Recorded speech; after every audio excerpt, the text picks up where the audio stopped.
नमस्कार दोस्तों, welcome back again with Ravinder Pancholi जी।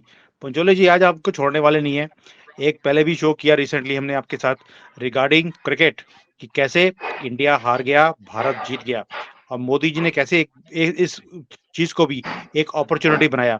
लेकिन क्या आपको लगता है कि भारत के जो लोग हैं वो इन चीजों को समझते हैं कि भाई कैसे एक चीज के अंदर से हमने भारत को आगे लेके जाने की एक राह बनाई है, 4 ट्रिलियन को हमने क्रॉस कर लिया।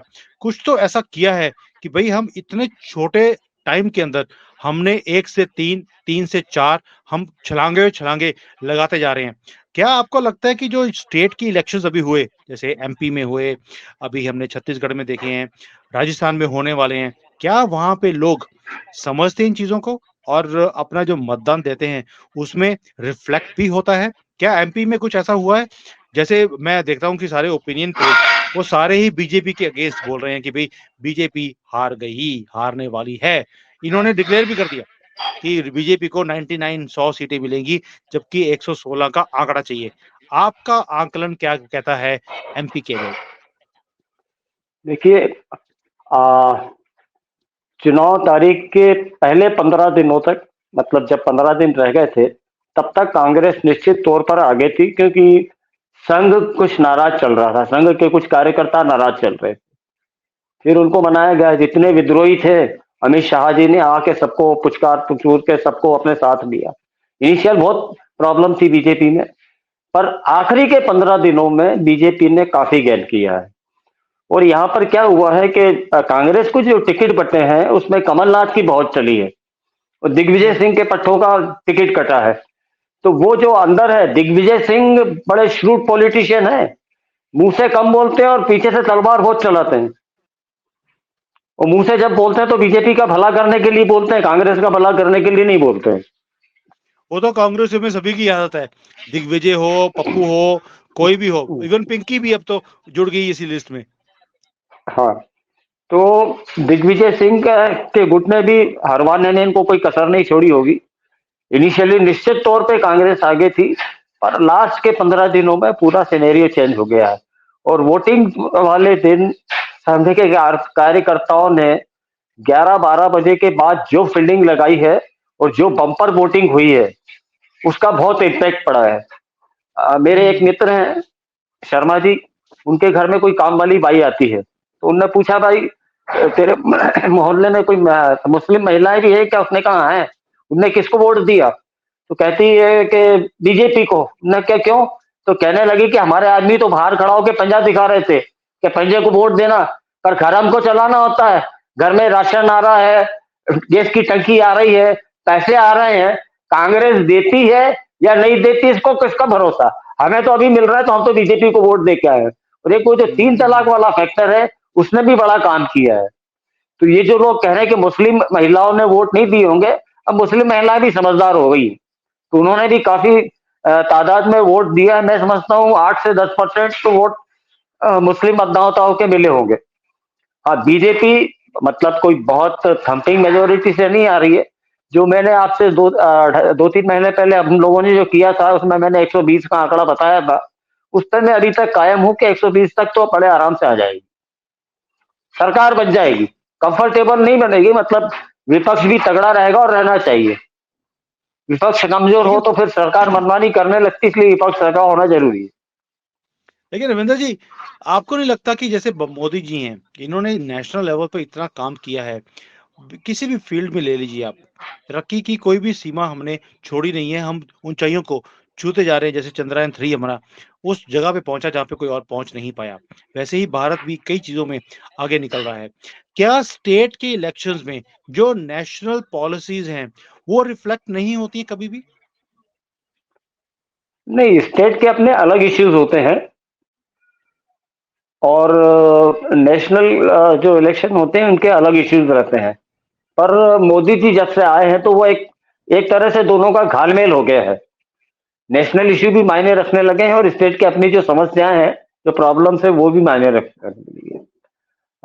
बीजेपी से आप कह लीजिए बिल्डर्स बहुत नाराज, ज्वेलर्स बहुत नाराज, और भी सरकारी कर्मचारी नाराज।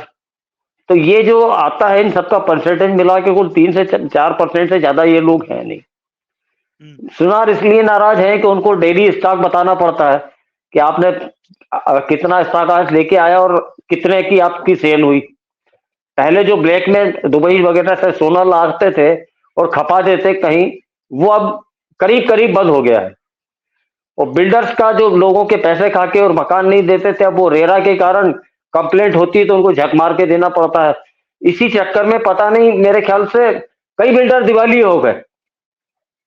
तो पैसा तो उनने खूब ले लिया और खूब अय्याशियां करी, बड़ी बड़ी गाड़ियां ले ली, ये कर लियो, लोगों को बना के नहीं दी। और रेरा में कंप्लेंट हुई तो उनकी प्रॉपर्टी जब्त हुई, डीआरटी में केसेस चले गए और उनकी प्रॉपर्टी की नीलाम हुई, तो कंगाल हो गए। तो ये जो 2-3 वर्ग है ये मोदी जी से बड़े नाराज थे।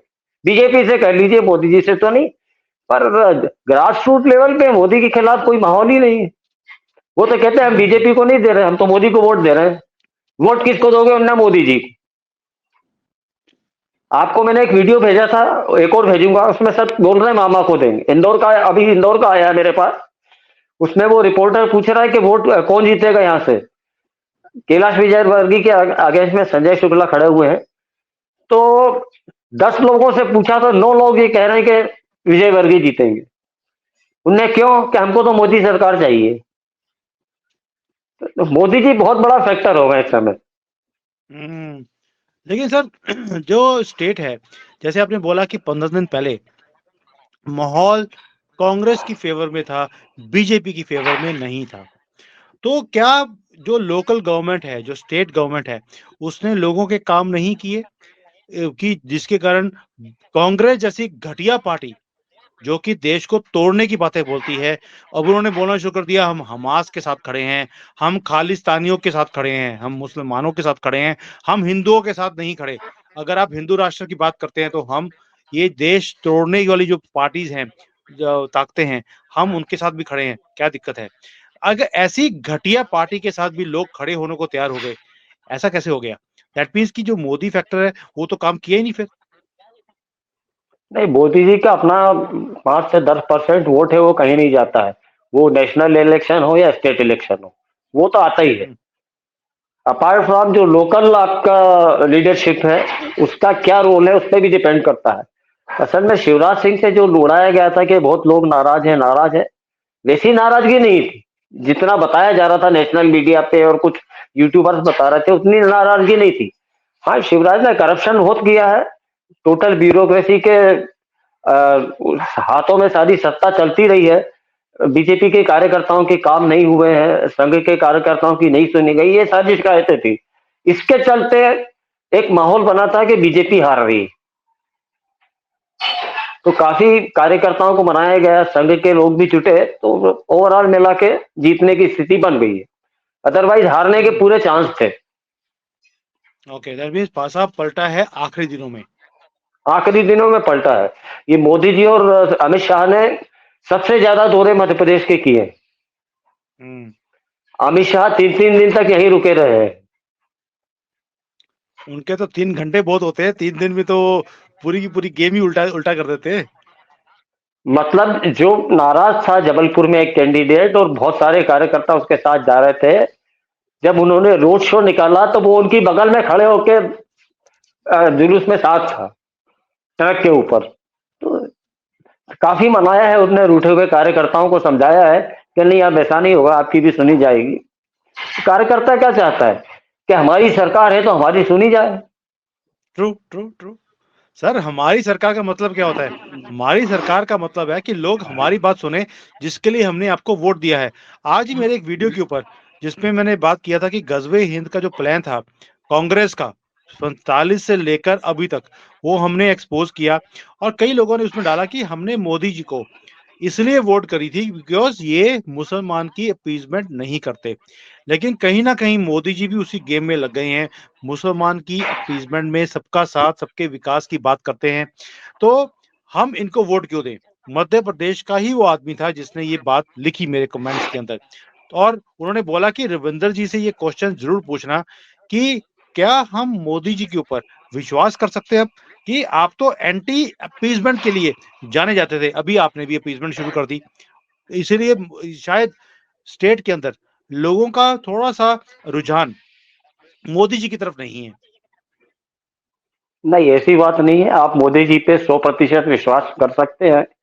अगर वो कह रहे हैं कि मोदी जी अपीजमेंट कर रहे हैं, तो मुझे एक उदाहरण दे दें। जो योजनाएं चली हैं वो सबके लिए है, मुसलमानों के लिए भी है, हिंदुओं के लिए भी है।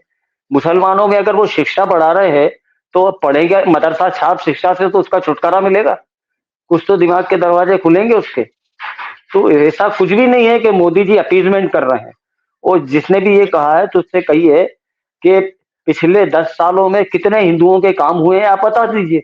आज इतना भी खोल के बोल पा रहे हैं, टीवी बहसों में बोल पाते हैं, सड़क पे भिड़ जाते हैं, आर्थिक बहिष्कार की बात करते हैं, ये कांग्रेस के राज में संभव था क्या? कतई नहीं हम्म। संभव था। ये सारी बातें आपको नहीं दिख रहा है। और अभी यूपी में जो हलाल वाला गेम पकड़ा गया है, 80,000 करोड़ सालाना का जो बिजनेस था, वो गया। ये संभव था क्या? ये कांग्रेस के राज में चल रहा था। और आप ही लोग खरीदते हो हलाल प्रोडक्ट, आप देखते नहीं है कि उसमें हलाल लिखा हुआ है। दुकानदार के मुंह पे मारिए कि इसमें हलाल कैसे लिखा है भाई। हम हिंदू हैं, हमको हलाल वलाल नहीं चलता है। तो मोदी पे आप 100% विश्वास रखें। वो किसी का कोई अपीजमेंट नहीं कर रहे। उनके लिए एकमात्र उद्देश्य है राष्ट्र को आगे बढ़ाना है। उसमें हो सकता है कई हिंदुओं को चोट पहुंचे, पर अगर राष्ट्र बढ़ रहा है तो आप भी बढ़ेंगे। ये भावना मन में रखें और मोदी पे विश्वास रखें। आपकी लीडरशिप आपको धोखा नहीं देगी, ये बात मानकर चलें आप। चलिए सर, मध्य प्रदेश आपने कवर कर दिया। मुझे मालूम है कि छत्तीसगढ़ के अंदर भी आपके जो सूत्र हैं वो फैले हुए हैं, पूरी खबरें दी हैं, आपने मेरे से भी डिस्कस करी कि क्या क्या वहां पे रुझान था। तो लोगों को थोड़ा सा समझाते हैं कि क्या छत्तीसगढ़ के अंदर क्या गेम चेंज होगा इस बार, या दोबारा से एक गंदी फैमिली दोबारा से आएगी और उनका जो एटीएम है, छत्तीसगढ़ एक बहुत बड़ा एटीएम है कांग्रेस की पार्टी के लिए, स्पेशली गंदी फैमिली के लिए। क्या वो एटीएम अभी भी बरकरार रहेगा, या एटीएम चेंज होगा इस बार? एटीएम चेंज होने की संभावना है। कई लोग मेरी बात को नहीं मानेंगे। पर शुरू जो पहले दौर में 20 सीटों पे वोट पड़े थे, तो उसमें 12 से 14 सीटें बीजेपी को मिल रही हैं। वो आदिवासी एरिया की हैं। मतलब आदिवासी वोट आपका, पहले इनको शायद 4 या 5 सीट मिली थी, और अभी 14 सीटें ही आ रही है। और दूसरे दौर में शहरी इलाकों में बम्पर वोटिंग हुई है, और सारी बीजेपी के फेवर में करीब करीब गई है। खुदा ना खास्ता अगर हंग असेंबली आती है, तो उसमें खेल ये होगा कि भूपेश बघेल को टीएस सिंहदेव मुख्यमंत्री बनने नहीं देंगे। कई लोग भूपेश बघेल के साथ कांग्रेसी विधायक रहना नहीं चाहते हैं। अगर भूपेश बघेल नहीं बने तो टीएस सिंहदेव का नंबर लगता है। और टीएस सिंहदेव का बड़ा सॉफ्ट कॉर्नर है मोदी जी के लिए। वो मंच से मोदी जी की प्रशंसा कर चुके हैं, जिसके लिए उनको हाईकमान से लताड़ भी पड़ी थी। उन्होंने तारीफ कर दी थी कि मोदी जी ने बहुत अच्छा काम किया है, मोदी जी के नेतृत्व में देश आगे बढ़ रहा है। हम्म। तो वो प्रॉक्सी सीएम भी हो सकते हैं बीजेपी के, अगर ऐसा नहीं हुआ कुछ। पर संभावना है, मुझे जो आखिरी रिपोर्ट ये मिली है, तो लोग कह रहे हैं कि बीजेपी सरकार बना लेगी। You can declare it. पर फिर भी मैं मानता हूं कि अभी डिक्लेयर करने से बाकी कांग्रेस की सरकार नहीं बनेगी, ये पक्की बात है। और दो पक्की चार कम बात है। पड़ेंगे तो अमित, हाँ ये पक्की बात है। और दो चार कम पड़ेंगे तो अमित शाह जी हैं ही। वो सर, वो तो इतनी वो प्लानिंग के साथ आते हैं। मुझे तो कई बार ऐसा लगता है कि कहीं राहुल गांधी ये ना बोल दे कि मुझे बीजेपी ज्वाइन कर दी है अमित शाह के कारण। वो अमित शाह जी चलते हैं तो पीछे पीछे गाना बजता है। अमित शाह जी गाते हैं, जहां मैं जाता हूं वहीं चले आते हो, चोरी चोरे मेरे दिल में समाते हो। सब उधर चले जाते हैं उनके साथ में। लेकिन सर रविंदर जी, आप बोल रहे हैं कि हम डिक्लेयर कर सकते हैं कि छत्तीसगढ़ में बीजेपी की सरकार आ रही है। शायद ऑनलाइन पर मैंने या टीवी पे you are the only one who is saying this, बाकी सब तो बोल रहे हैं कांग्रेस ही आएगी, वहां पे बीजेपी का पत्ता साफ है। मुझे कांग्रेसी लोगों ने कहा है। मैंने आपको एक पत्रकार का भेजा भी था, उसका हम्म। क्या ओपिनियन था। वो बघेल भक्त था। आपने सुन लिया, वो हम्म। पूरा बघेल भक्त था। पर यस। अल्टीमेटली उसी ने कहा कि आप डिक्लेयर कर सकते हो कि बीजेपी की सरकार बन रही है। अब इससे आप हम्म। समझ जाइए। और दूसरा हम्म। सबसे बड़ा जो आपके एनालिस्ट गलती करते हैं, वो लाभार्थी वर्ग को बिल्कुल इग्नोर कर देते हैं। जो सेंट्रल गवर्नमेंट की या स्टेट गवर्नमेंट की जो स्कीम्स चल रही हैं, अब जैसे सेंट्रल गवर्नमेंट की स्कीम्स हैं, उसका बेनिफिट हर एक को मिल रहा है। आप उसको क्यों भूल जाते हो? जो पहले इलाज के लिए तरसता था, आज उसको 5 लाख का इंश्योरेंस मिल रहा है, तो वो भूल जाएगा क्या कि मैं पहले अस्पतालों में सड़ता रहता था, पैसे नहीं होते थे इलाज के। आयुष्मान योजना के अंतर्गत उसको 5 लाख का इंश्योरेंस मिल रहा है। मोदी जी ने 2028 तक फ्री राशन कर दिया है दोबारा से, तो गरीब तो भूखा नहीं है। ये टीवी चैनलों पे बोल के सो कॉल्ड बड़े बड़े पत्रकार, बेरोजगार, जो बोलते हैं कि साहब देश का आदमी भूखा मर रहा है, ये मर रहा है, भूखे वो मर रहे हैं, उनकी दुकान बंद हो गई है। बेरोजगार राहुल गांधी है। नहीं सर, रोजगार जब तो तक कर्नाटका जब तक उन्होंने कर्नाटका नहीं जीता था, तब तक वो बोलते थे बेरोजगारी।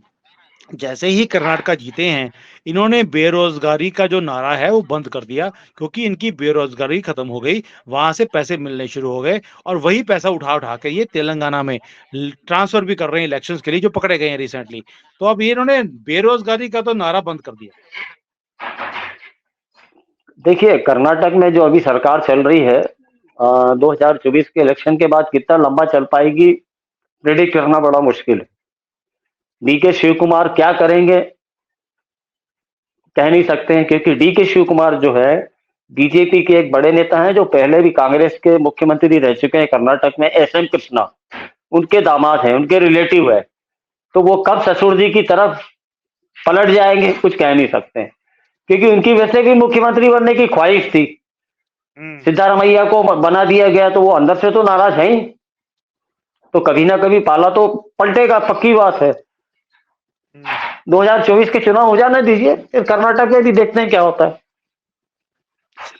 ये देखिए, कांग्रेस जो है, ये गंदी फैमिली के जितने भी एटीएम हैं, ये बंद होने चाहिए। तभी इनको अकल आएगी कि भाई दुनिया में या भारत में कैसे लोगों ने इनको नकारा है और धक्के मार के देश से बाहर निकाला है।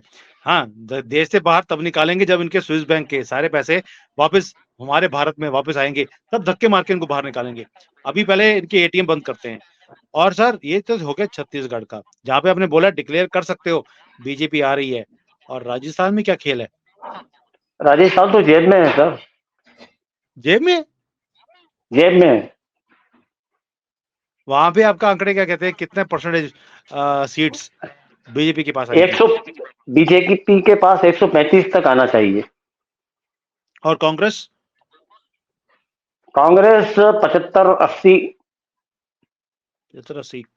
तो वहां पर भी क्या मोदी फैक्टर है, या अगेंस्ट कांग्रेस फैक्टर है, जिसके कारण बीजेपी को फायदा हो रहा है? वहां अगेंस्ट कांग्रेस बड़ा विरोध है। 5 साल गहलोत ने जो तबाही मचाई है राजस्थान में, जो मुस्लिमों का तुष्टीकरण किया है, वो जो कन्हैया दर्दी की गर्दन कटी है, जयपुर के जौहरी बाजार में ईद वाले दिन उन्होंने बाजार बंद करके नमाज पढ़वाई है, ये सारे फैक्टर बहुत मायने रखते हैं। वो पेपर लीक वाला जो मामला है, वो छात्रों के जीवन से जुड़ा हुआ, बेचारा इतनी तैयारी करता है और हर बार पेपर लीक हो जाता है, पैसा उसका वेस्ट जाता है, कोचिंग क्लासेस का, उसका एक साल खतरे में पड़ जाता है। तो ये बहुत सारे फैक्टर हैं जो राजस्थान में किसी भी हाल में कांग्रेस की सरकार बनने नहीं देंगे। और क्या लगता है आपको कि जो पायलट और गहलोत की जो लड़ाई है, ओपन में रोज होती है, एक दूसरे को गाली गलौज करते हैं, इसका भी फायदा होगा बीजेपी को? गुर्जर वोट बीजेपी की तरफ कन्वर्ट हो सकता है। और पायलट का मुझे लगता है कि अब पॉलिटिकल कैरियर कोई बहुत लंबा नहीं चलेगा। उन्होंने ज्योतिरादित्य जैसी हिम्मत नहीं दिखाई, विद्रोह करना था तो पूरा करना था। अब लोग उनको ढुलमुल मारने लगे हैं कि ये आदमी स्थिर प्रवृत्ति का नहीं है, ये कभी इधर गुड़क जाता है, कभी उधर गुड़क जाता है। इतना अपमान सहने के बाद अगर वो अभी भी कांग्रेस में बना है, तो राजस्थान के लोग क्या एक अपना स्वाभिमान को बड़ा महत्व देते हैं। तो वो कहीं ना कहीं लोगों को खलता है कि यार इस आदमी में स्वाभिमान नाम की कोई चीज नहीं। तो इसका इतना अपमान हुआ, फिर भी कांग्रेस पार्टी में डटा हुआ है। इतनी लातें पड़ी है, अशोक गहलोत ने निकम्मा और पता नहीं क्या क्या बोला है इनको, इसके बावजूद भी वो वहीं पड़े हुए हैं। देखिए, हर एक की अपनी अपनी मजबूरी है, पता नहीं क्या मजबूरी है उनकी कि नहीं छोड़ते हैं कांग्रेस जैसी गंदी पार्टी को। लेकिन हो सकता है कि बीजेपी ने भी उनको लेने के लिए हाँ नहीं करी होगी, तभी उन्होंने पिछला पैर उठाया नहीं। वी डोंट नो कि क्या है, लेकिन बीजेपी राजस्थान में दोबारा से आ रही है और मेरा मानना है कि आना भी चाहिए। देखिए, मैं जैसे बीकानेर में गया था लास्ट ईयर घूमने के लिए अपने पेरेंट्स के साथ, और मैं हैरान रह गया सर, वहां पर एक राजीव गांधी रोड है, सबसे ज्यादा खड्डे राजीव गांधी रोड के ऊपर ही थे। और भाई अपने पिता की रोड के ऊपर तो सही एक रोड बना लेते, और वो रोड जो है शायद एक आधा किलोमीटर की रोड है, उसके ऊपर इतने खड्डे, कुछ कहने की बात नहीं है। ये तो कांग्रेस का हाल है। तो ये देश का या स्टेट का क्या ये उद्धार करेंगे जो अपने पिता के नाम की सड़क भी ढंग से बना नहीं सकते। सचिन पायलट का जो आपने कहा कि शायद उनकी कोई मजबूरी रही होगी, मजबूरी की बात नहीं थी। ज्योतिरादित्य ने उनको खुला ऑफर दिया था कि भाई देख ले, मैं सेटल हो गया हूँ यहाँ के। हिम्मत नहीं पड़ी उनकी। कहीं अंदर से कमजोर व्यक्ति है वो। इसी नहीं तो के लिए आज तो भी गहलोत आज वो भी सिंधिया की तरह बड़े सम्मानित कहीं बैठे होते बीजेपी में। हो सकता राजस्थान के चुनाव के बाद उनको मुख्यमंत्री बना दिया जाता। हेमंत विश्व शर्मा को बनाया है कि नहीं बनाया है? बिल्कुल बनाया। तो उनके सामने उदाहरण थे, पर वो हिम्मत नहीं कर पाए। तो वही है ना कि